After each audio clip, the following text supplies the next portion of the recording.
Hey everybody, it's me again, your boy Chris Blackthorn Harris.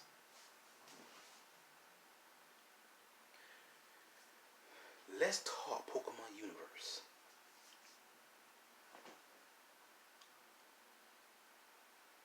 Episode 20, titled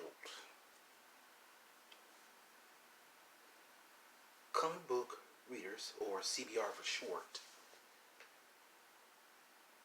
Explanation on Pokemon of the character and famous trainer Ash Ketchum, with both his journey through both his journey and his Pokemon.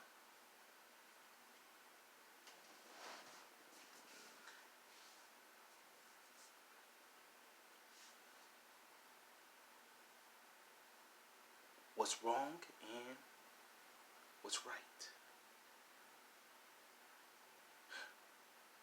Before we start this video, subscribe, hit that like button, share, and I mean really share, and leave a comment below. Tell me what you think about this video. You ready? Let's go. Where shall I start? Today I have watched the videos of both Comic Book Readers, or CBR for short, explaining how Ash would have been throughout his journey. Hold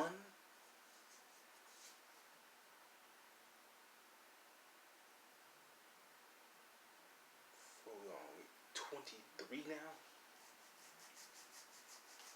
1 through 23 seasons.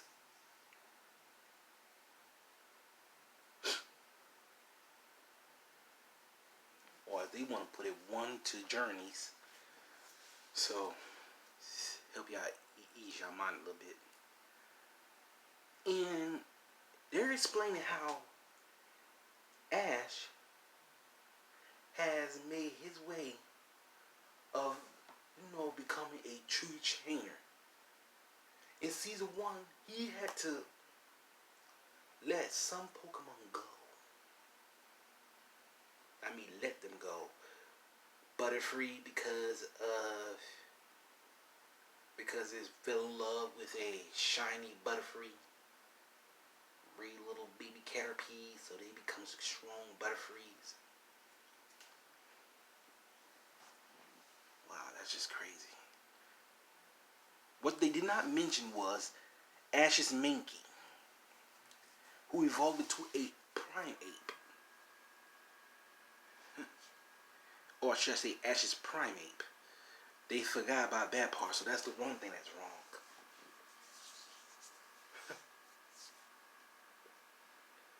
Ash letting go his Pidgeot so it could protect the other flocks who were being terrorized by another flock of, how can I put this next part?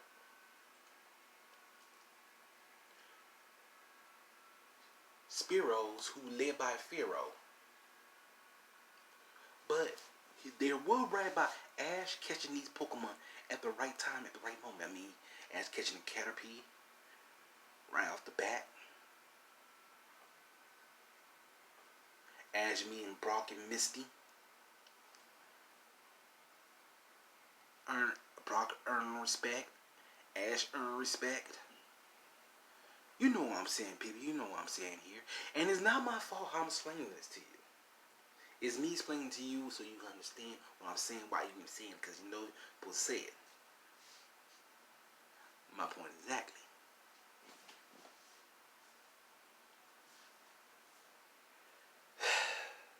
The Charmin that was left on the rock, but was caught by our super champion, Ash Ketchum. I call him Super Champion because that's what he is. He's super. Ash is such a super champion because they don't understand how much of a champion he has really become. poor fans. They wanted Ash to become champion of the Kalos League, but they didn't. He had that right level of team. He was close by a second of beating Alon. Bulbasaur, where he had to leave at Professor Oak's lab.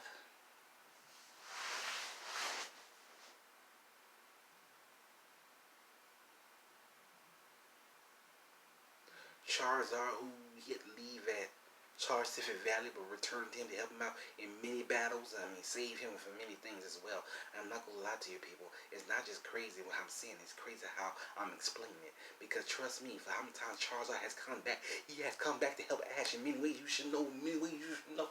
He helped the boy in battles. And I mean in battles particularly. Like, say, the battle against the fake Entei. The battle against Gym Leader Claire. The battle against Battle Frontier Brain.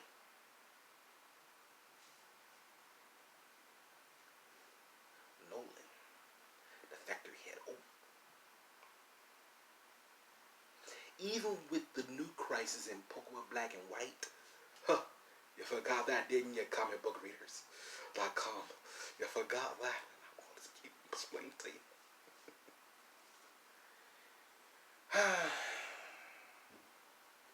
His journey through the Johto region, where this time he caught all 3 starters, a shiny Noctowl, a Heracross,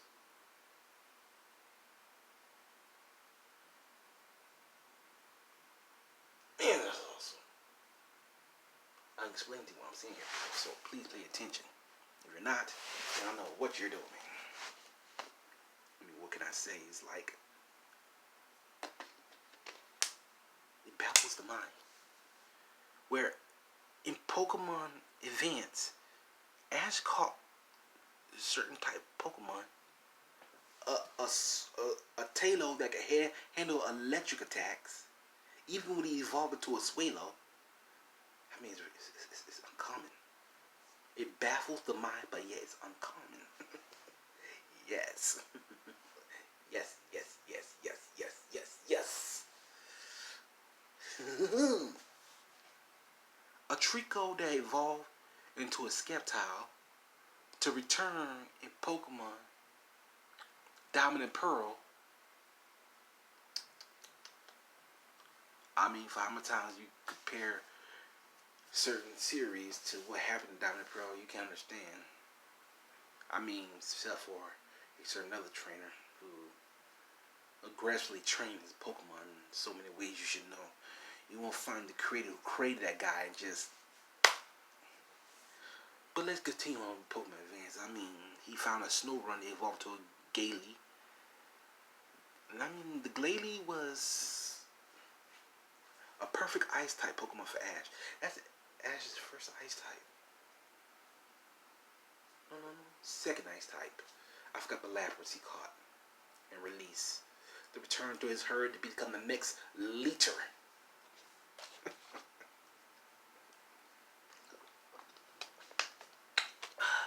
Ha ha. Catch me drift, mates. I know you do, mates. It's not my fault. It's how I do it.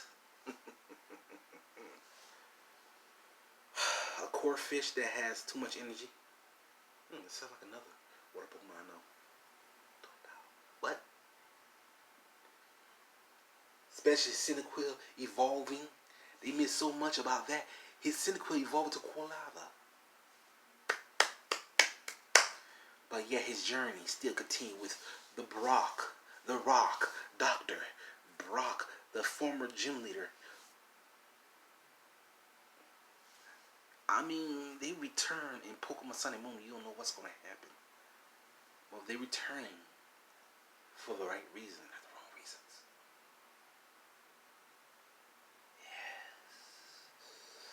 Yes. Oh. I know why Robin Williams always make that laugh. Oh, every time I wake up in the morning, I can tell what's happening with Pokemon. One time I thought trying to train Charizard. I burped. That they know we both exploded. Why? Because I drunk that night. Let's just say we were both on fire then. Oh. But I will tell you people this right now. They got 1 through 4. They got 1 through 4 seasons right. But Kalos, Unova, Kalos, Alola, and Journeys, half right. I am not going to lie. It just baffles the mind how they just explain everything halfway. For shame on you, CBR. Shame on you, comic book readers. For shame. Now that's done. I've explained by his journeys that y'all missed. Time to go for his overpowered Pokemon. Now that what you got right.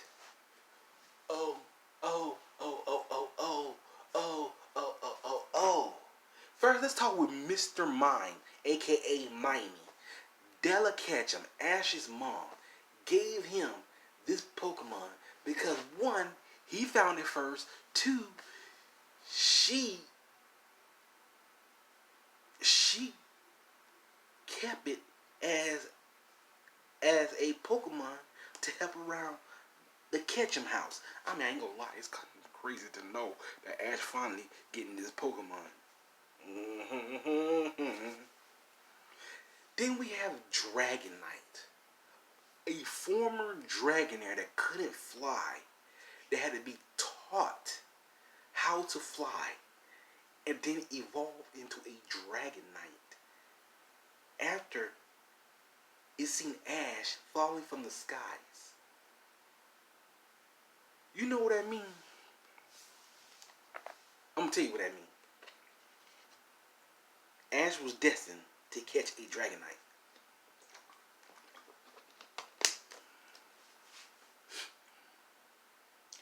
Ash, one more time, Ash was destined to catch a Dragonite. Remember season 1, we climbed up that cliff? In season 1, when Ash was walking towards Bill's lighthouse and Team Rocket would climb up that cliff, they saw a Dragonite, a giant Dragonite. And trust me, he was destined to catch it. Or the same way with that Gengar, who was abandoned by his trainer due to the fact that this Pokemon was claimed to curse his own trainer. This trainer blamed his own Gengar now, for cursing him every time they went into a battle. And every time he lost that battle, he blamed this Gengar. He abandoned and blamed this Gengar for his losses. It takes 2 to tango, baby. And it wasn't Gengar's fault, because if you have a Gengar that could use Nightshade, Shadow Force, and create a big size Shadow Ball that looked like Beerus could control it. That's like the Beerus Pokemon right there. That's the Gengar is the Ghost Beerus. Let's put it like that. If you create a big, giant Shadow Ball like that, what can I say? It's not my fault. It's how I know. Thank you. I'm gonna leave links down below for their YouTube channel. And I want you to watch this video now. It'll explain to you the whole thing. It will explain to you what I'm talking about. Let's continue. Who's next? Let's see. Riolu. It trusts Ash not because of his aura. It trusts Ash because it's seen what Ash and Pikachu can do together. I mean, Pikachu is number 1 in Ash's partner team. For right now. We have an episode coming up very soon. Well, You might know that Pikachu might be evolving. We just hope it's a Alolan Raichu.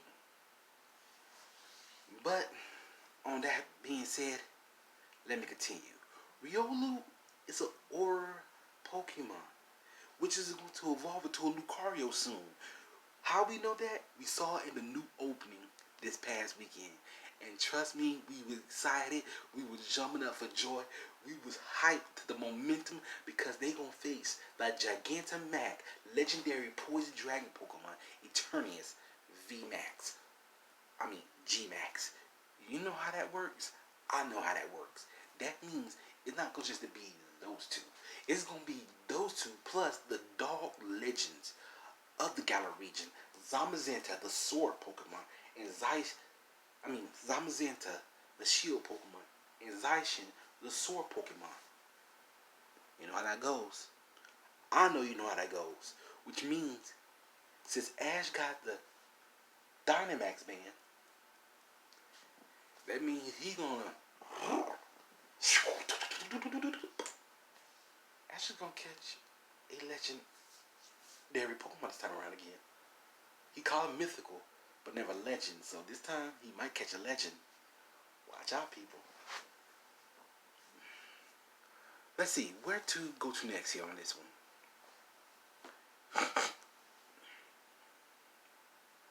The Galleon Farfetch.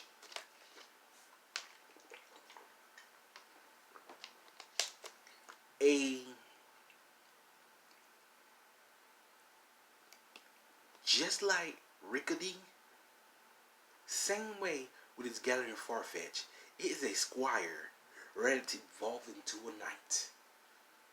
Why for Galleon Farfetch? Because you got Surfetch that has a shield and a sword, which means it's going to evolve into a knight, which means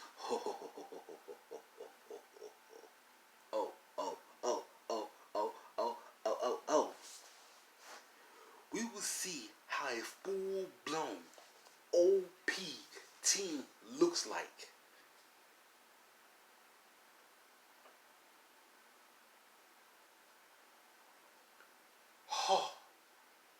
And if they have any return Pokemon, CBR, you have got Sceptile, Infernape, Charizard, and Greninja. Okay, you got best 3 out of 4 Greninja, Sceptile, Charizard. That's the only 3 Pokemon that need to be Ash's 6 Pokemon.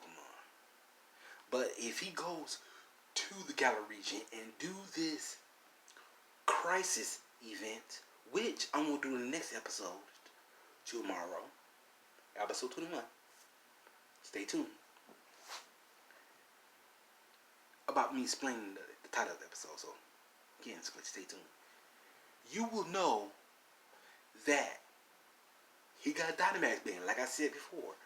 With that Dynamax band, he could enlarge a Pokeball and catch it on the fly. Where Ash's 6 Pokemon might be a Poison Dragon Pokemon. Comic book readers, you're starting to fall. Well, I will rise. So, I'm your boy Chris Blackthorn Harris. And when it comes to battles, rock, steel, ice, if I could get control of electric, the only thing I need to do with that electric power is bring down the thunder. Because with thunder,